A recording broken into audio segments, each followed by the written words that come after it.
never found me yet. Never found me yet. Jesus' blood never found me yet. There's one thing I know, for he loves me so. Não se preocupe nos meus traços, que sou uma gaiola com um pássaro e um carrito de pau. Nunca me disseram o nome de feitor, nem me ocorreu perguntar-lhe tal, como ignorava o nome das empregadas. Só tu tens nome aqui, Maria Adelaide, e tranças a desfazerem-se na gaveta. Pedia à tua mãe. Deixe-me ver as tranças, senhora. E coisas bafientas de menina velha, o cavalo de regresso da vila. É esta casa onde tudo muda, continuando idêntico. O padre absolveu o feitor, que se levantou a sacudir as calças. Estou limpo de pecados. Agora? Sem compreender o motivo do primeiro tiro falhar, fosse o que fosse na mira da pistola, não nele, não em mim. O padre a interromper a bênção e a navalha de feitor a ajudá-lo, imitando a madrinha com os frangos. Lembro-me dos rebanhos de volta e dos cachorros que orientavam o gado, do meu avô, sem necessitar de dar ordens. Um braço, de vez em quando, um sinal com o nariz. E a Maria Adelaide à minha espera no recreio da escola. Apartada das colegas que brincavam no pátio, a professora dirigia-se à sineta da aula. Um sujeito a erguer-se na terra. A sineta! E a noite a engrossar. Apagando-nos, pensei em visitar a minha mãe. De quem é o filho, mulher? Do idiota ou de mim? E ela voltada para a chuva de março. O meu irmão, um dia destes, há de mandar nisto tudo. Inclinado no poço, a cumprimentar-se a si mesmo, o meu avô para o feitor, encaroçando a voz na esperança de acreditar no que jurava. Nisto tudo! E quase a acreditar no que jurava, nisto tudo, garanto-te. Depois há esta incrível capa também, António Lobo Antunes. O livro começa pela capa. Esta capa, o que é que quer dizer? Eu não fui tido nem achado na capa. Quer dizer, a minha editora, que é a Teresa Coelho, que eu muito estimo, é que escolhe as capas. Temos trabalhado com fotógrafos portugueses. Esta capa é de Augusto Prázio, de uma fotografia. Não tendo sido nem achado na capa, a capa marca um livro. É uma capa perturbante, porque engana. A primeira imagem que eu tive dela, não sei se o senhor teve essa sensação, mas a primeira imagem que eu tive é que era um menino com pinturas rituais, vamos lá ver, com um talismã, com os olhitos pintados. Depois, quando olhei com atenção, o menino está extremamente maltratado. É cego de uma vista. É engraçado estar a dizer isso. Quando estava a ver a capa, agora, no monitor, a imagem que me deu essa fotografia foi ao mesmo tempo de uma grande solidão, de um grande desamparo e de uma grande ferocidade. É a imagem que a cara do miúdo a mim me transmite. Nunca tinha pensado nisto. Ele desafia. Há outro elemento desconcertante também. Quando eu olhei superficialmente, e ao peito tem uma espécie de um amuleto. Assim, um amuleto que pode sugerir ser um amuleto tribal, mas olha-se bem e é um carreto de uma máquina de escrever. Não tinha reparado. É curioso toda essa simbologia. Quando estava a olhar agora mesmo, a minha cabeça começou a divagar e vi-me de repente a mim mesmo na cara desse miúdo. Com esse mesmo desamparo, essa mesma ferocidade, uma altivez aparente quase, uma maneira de olhar desdenhosa, não é? Quase, e feroz. Mas é que muitos sentimentos estão na cara desse garoto. O senhor não está está na cara do menino, se sente lá, é porque está lá, não há dúvida nenhuma, mas está na capa, na contracapa, está lá. É terrível a ferocidade do tempo, não é? Porque está aqui muito desbatido, mas é a sua cara. Depois, ao ler o livro, As suas descrições são muito densas, muito intensas. A quem é que se destina uma obra destas? Antes de entrarmos no pormenor. Escreveu para quem o António Lobo Antunes? O seu Arquipélago da Insónia gostava de o ver lido por quem? Quando estou a escrever, nunca penso nos leitores. Penso apenas em desembaraçar-me o melhor que posso do material que tenho. Que material é que tinha aqui? A vida inteira. A sua? A de nós todos. Nós somos ao mesmo tempo são iguais e tão parecidos, porque as preocupações essenciais e as angústias essenciais são sempre as mesmas. Talvez o mais terrível problema para nós todos seja a angústia do homem no tempo e a procura de nós mesmos a tentativa de compreender o significado e o sentido da vida. E até que ponto o sentido da vida dá sentido à morte? E até que ponto a morte e a vida existem? Eu tenho muitas perguntas, mas acho que se algum dia souber as respostas, Deus me muda logo as perguntas e me dá outras. Então a nossa vida acaba sempre por ser uma interminável interrogação, uma interminável pergunta, umas vezes angustiada, outras vezes mais ou menos feliz, mas sempre uma pergunta. E vamos acabar ignorantes e tão inocentes como nascemos, creio eu. Eu ia lendo e ia dividindo o livro. A princípio até me tentei sugestionar que estava a encontrar as chaves para descodificar o segredo de tudo. E naquela sua prosa muito corrida, sem pontos, sem nada, como se fosse o pensamento a correr, a recordação, e ia lendo, por exemplo, logo no início, página 14, O Órfão, e comecei a imaginar que isto era outro livro. Já. Depois, à medida que eu ia lendo, ia construindo em mim livros. Havia o livro da concepção da vida. E uma concepção dura. Alguém, um senhor, que diz a uma criada: pega nas tuas coisas e esta noite vais dormir lá para cima. E há a vida que nasce nisso. É sempre assim, tanto quanto a concepção da vida é sempre abusiva? Pelo menos essa é uma família. Sabe, eu começo-me a dar agora conta que talvez esse livro faça parte de uma, não diria uma trilogia, mas uma trigonia talvez, sobre Portugal. Não é? O Alentejo aí nunca é nomeado, mas claramente passa-se no Alentejo. Este que estou a escrever também não é nomeado, passa-se no Ribatejo. Queria fazer um mais acima, sobre quem nós somos. Porque, no fundo, em última análise, quando há pouco perguntou para quem escreve, eu escrevo para os portugueses, cada vez mais. Não é? Com todas estas traduções, tudo isto que me tem acontecido, continua a ser para os portugueses que eu escrevo. Para as pessoas do meu país, que é tão singular e tão rico ao mesmo tempo. Cada vez que dizem que Portugal é um país pequeno, fico furioso. Para mim chega-me perfeitamente e é enorme. E então era um pouco isso que eu queria, fazer uma espécie de retrato de todos nós, uma biografia de todos nós, uma autobiografia de todos nós. Porque cada um de nós é muitos, não é? Como o título do último livro. E em cada um de nós coincidem todos estes sentimentos contraditórios. E a nossa língua é maravilhosa para escrever. É muito mais fácil ser um bom escritor em português do que em francês, por exemplo.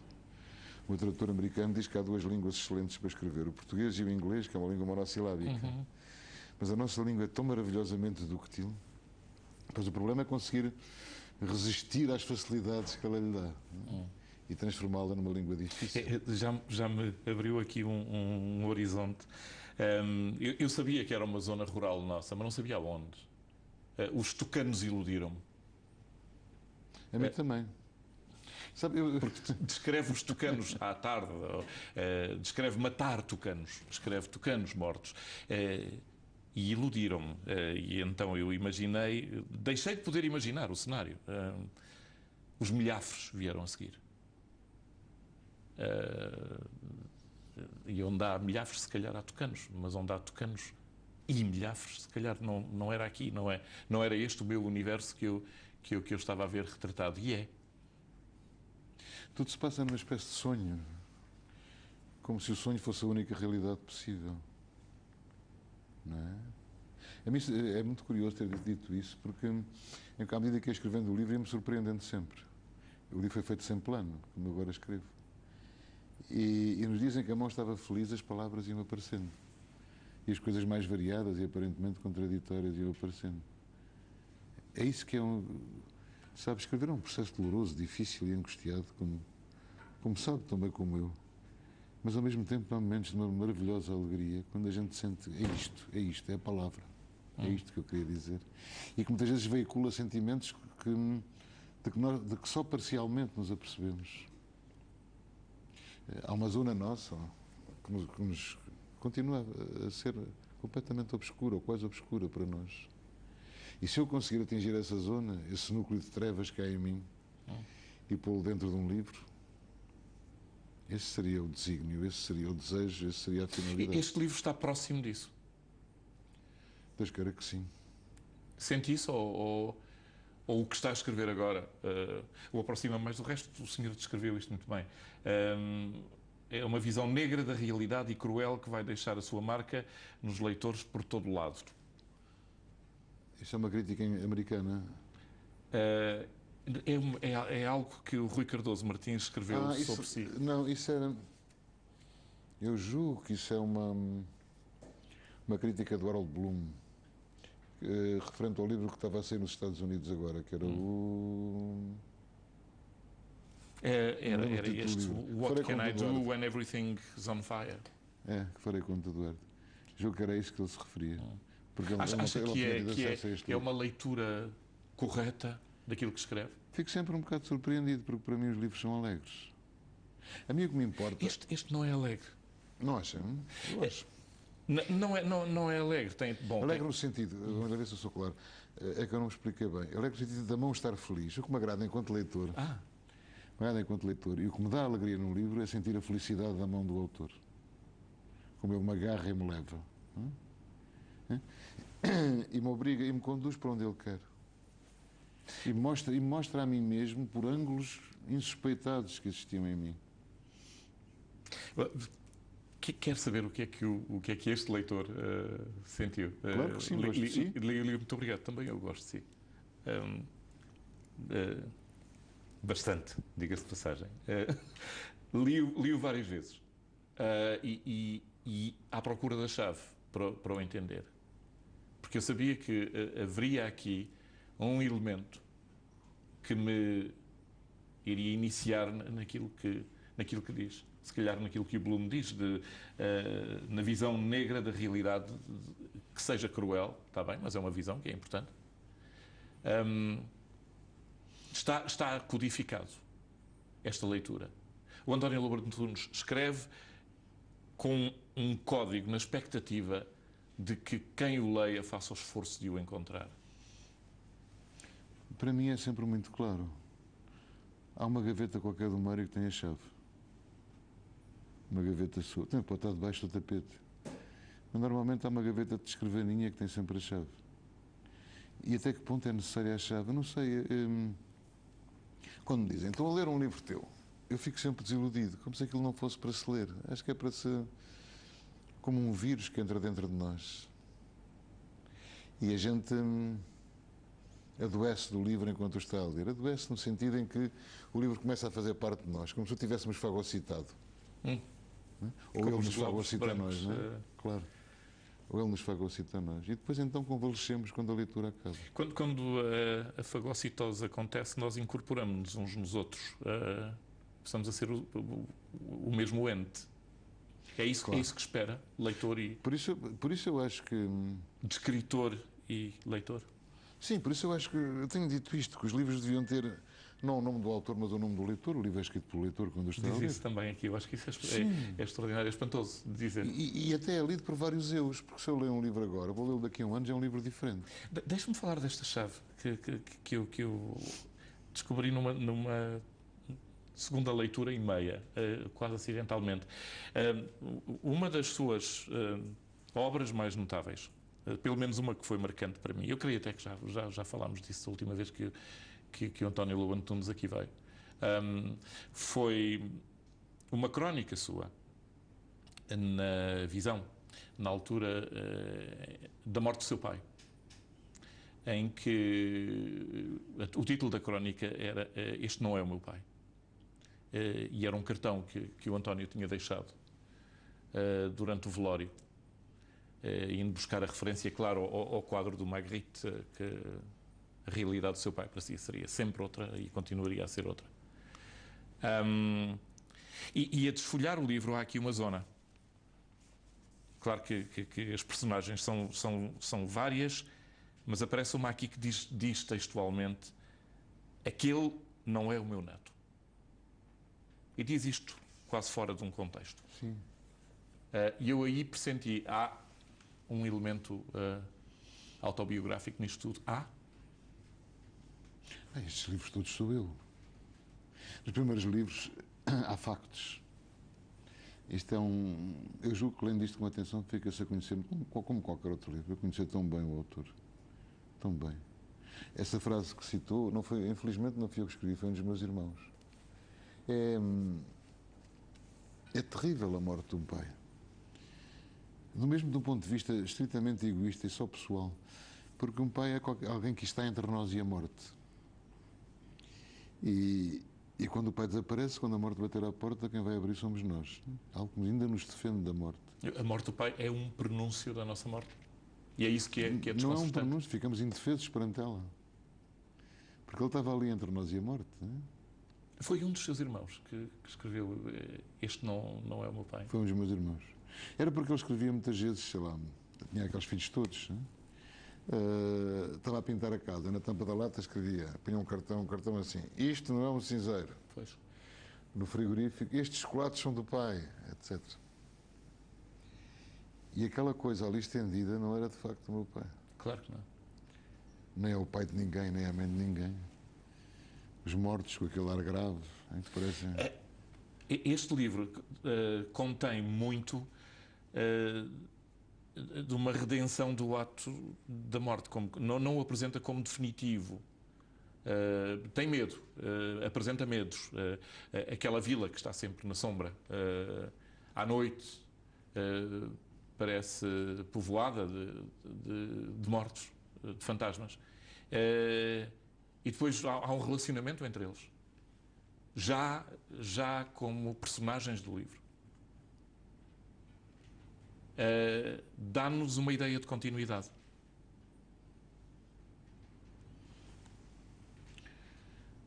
Provavelmente, eu estou de acordo com o que disse, provavelmente tem que ver também com o facto de como nós encaramos a morte e a vida. Havia um homem que eu conhecia, era muito novo, um jovem médico, um grande professor de cirurgia, estava a morrer com um cancro. Eu perguntei-lhe se ele tinha medo de morrer. Era um homem relativamente novo, não tinha 70 anos. E ele disse: eu medo porquê?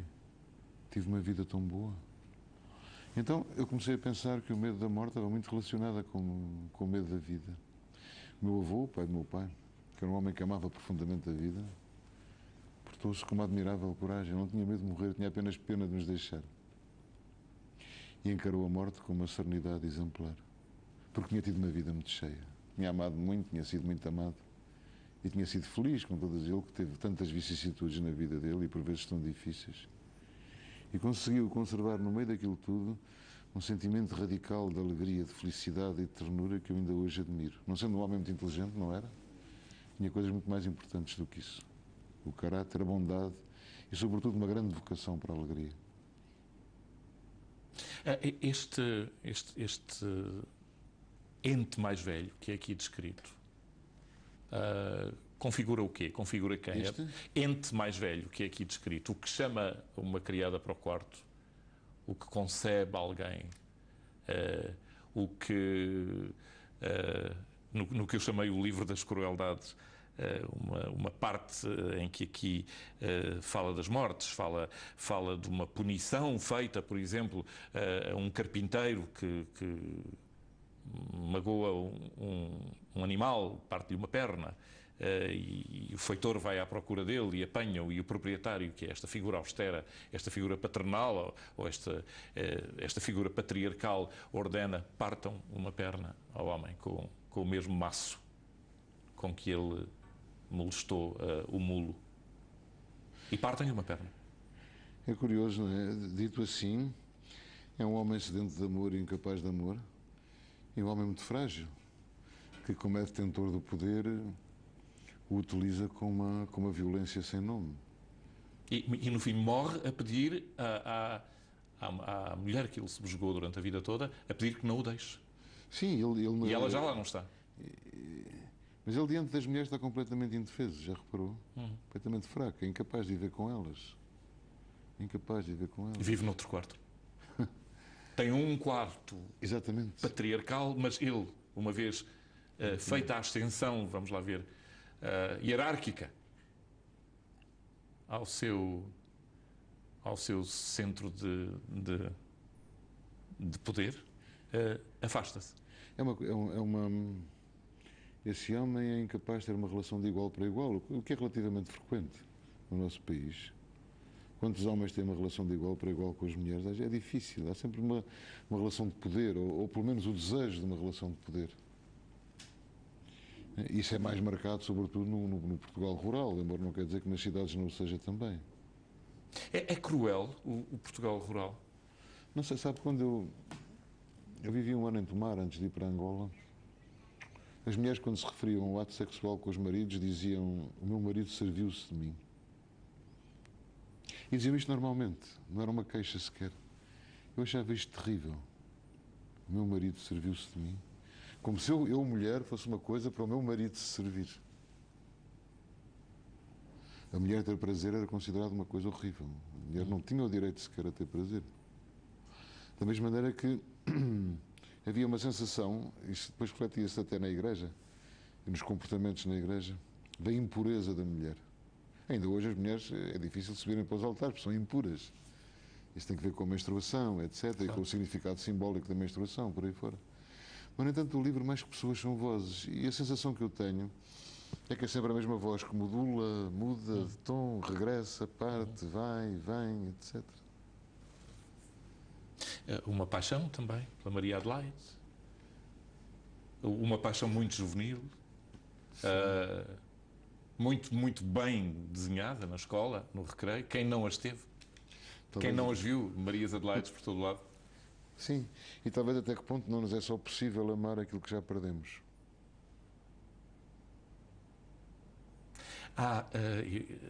Eu iria novamente aqui ao excelente trabalho do Rui Cardoso Martins, que o acompanhou numa viagem pela América, que é um trabalho notável que o público fez. E descreve-se aqui um episódio que eu já tinha lido, em que o senhor, quando veio da África, foi trabalhar para um hospital e contactava com meninos em situação terminal. E há um menino, poderia até estar aqui nesta capa, com este lindíssimo ar de desafio, mas que acaba por morrer de leucemia. O doutor António Lobo Antunes viu passar, era pequeno demais para ser transportado para a morgue numa maca. E é um enfermeiro que o leva ao colo, embrulhado num lençolzinho. Ia com um pé de fora. E aí o senhor faz duas coisas. Uma, zanga-se com Deus, e duas, faz um voto de escrever sobre aquele pé. Escrever para aquele pé. Para aquele pé. Para aquele pé. Eu pergunto muitas vezes, Mário, se nós não escrevemos para aqueles que não têm voz e por eles. Este livro é dirigido a esse pé. Para aquele... É o pé que o pé indefeso que todos nós temos de fora. E que nenhum lençol consegue esconder.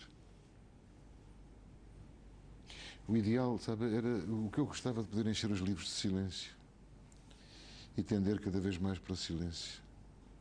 E que as palavras estivessem carregadas de silêncio, de maneira que o leitor as pudesse encher como entendesse. E os pudesse vestir e pintar e mudar e fazer como entendesse.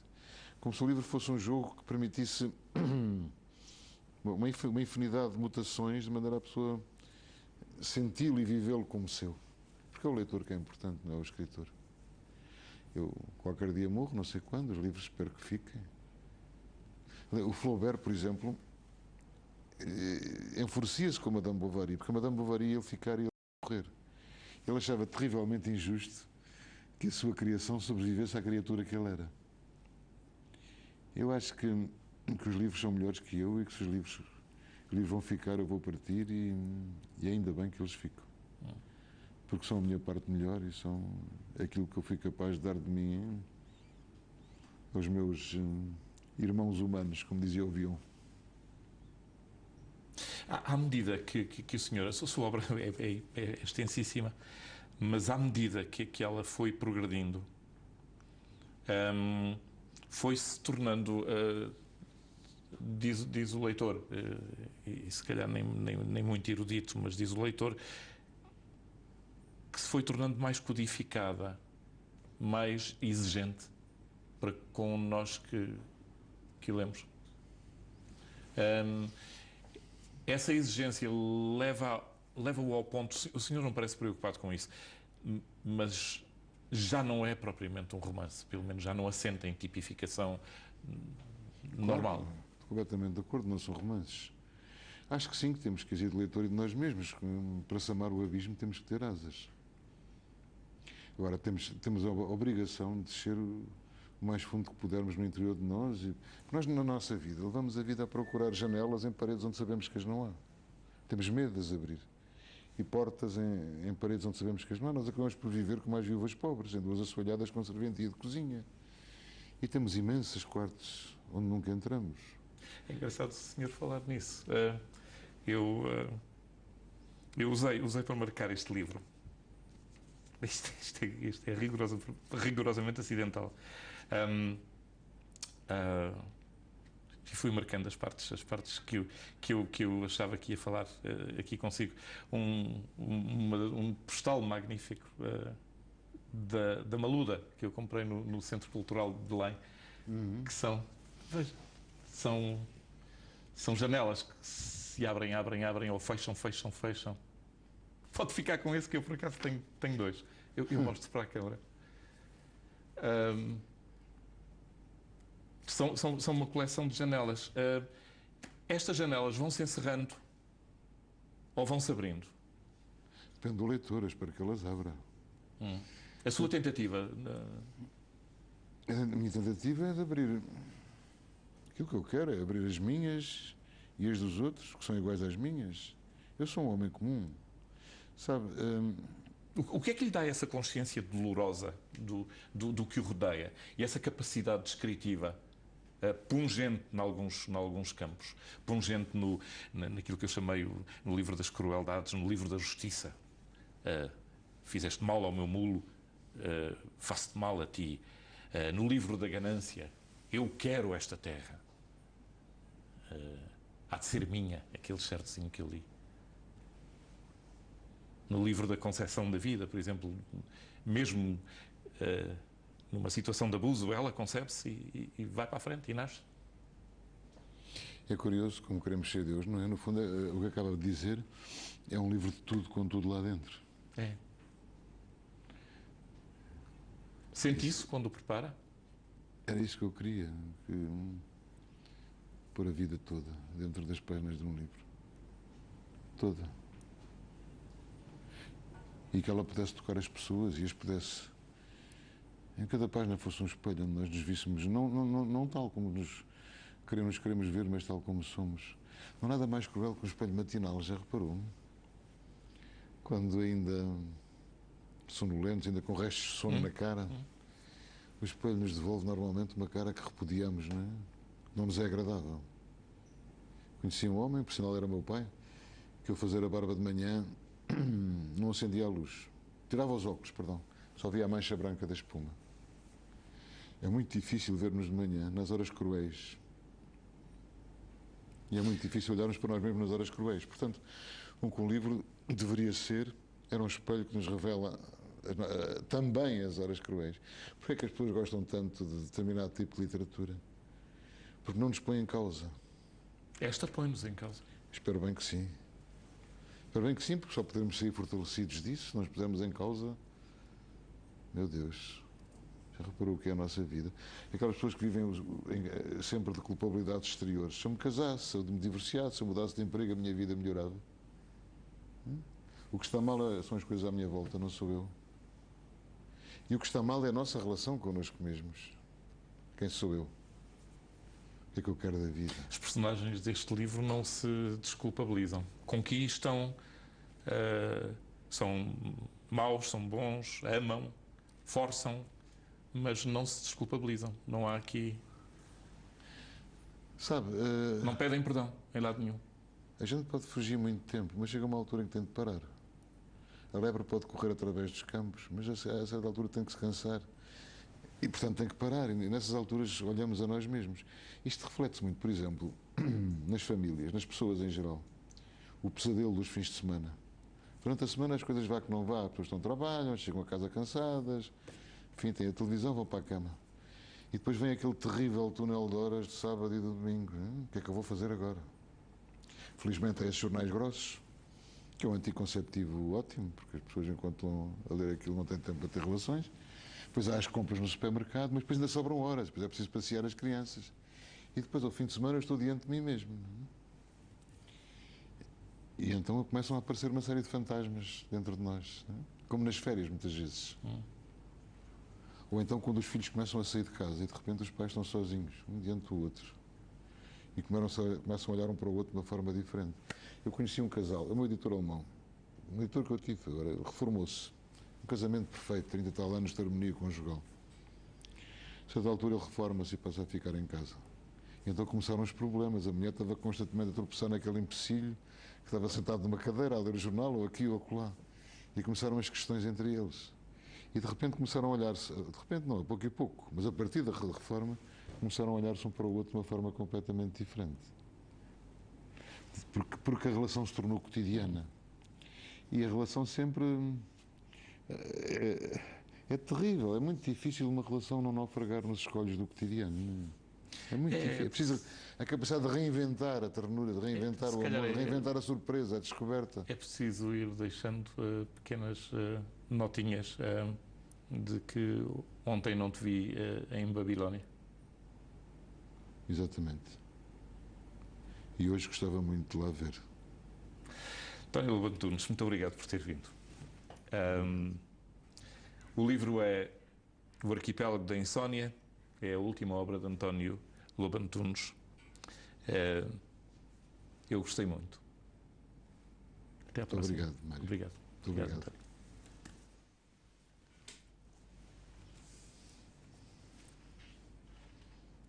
Fazemos um curto intervalo agora. Até já.